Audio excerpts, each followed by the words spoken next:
Why is it that even though we know that sitting is the new smoking and that a sedentary lifestyle causes all kinds of cardiovascular, heart, and blood clot types of conditions, why is it that it's still very much the norm that we work 8 hours a day sitting, 40 hours a week sitting?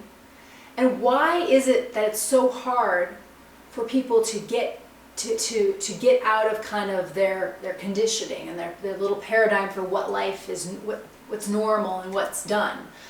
It's so strange because it's universally known that sitting that long is bad. It's universally known that you are not productive all 8 hours of an 8-hour workday because it's just not how the human brain works, how the human brain's designed. What makes you productive is having that variance, going on a walk to clear your head and to move the blood in your body. Your feet shouldn't be cooped up, not moving, your knees, your legs, your hips, all of that. When you are doing that over a long period of time, if you're sitting 8 hours a day, 40 hours a week, added up to years and years, you are setting yourself up to not only be overweight and obese, but also to develop all kinds of conditions from that obesity.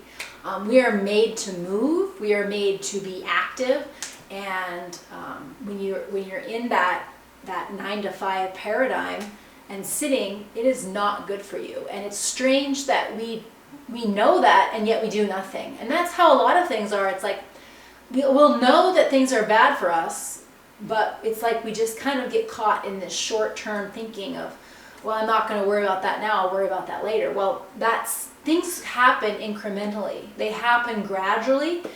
Conditions develop. They don't happen suddenly. So not having that long-term range of thinking is what's really harming us in so many ways, because then we get caught in a very harmful loop because we're sitting all the time.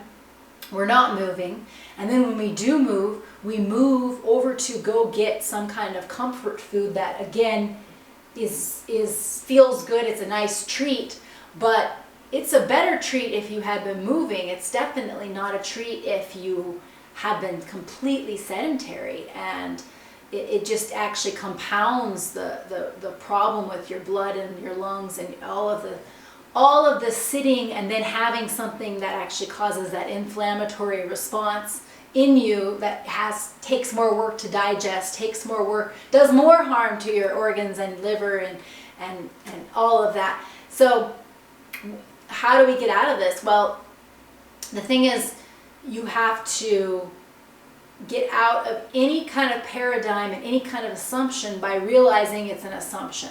By realizing that assuming that that's the only way to do things, that's the only way you can make a living, that's how it's done. Like people kind of have well, that's what's normal, that's what everybody else does.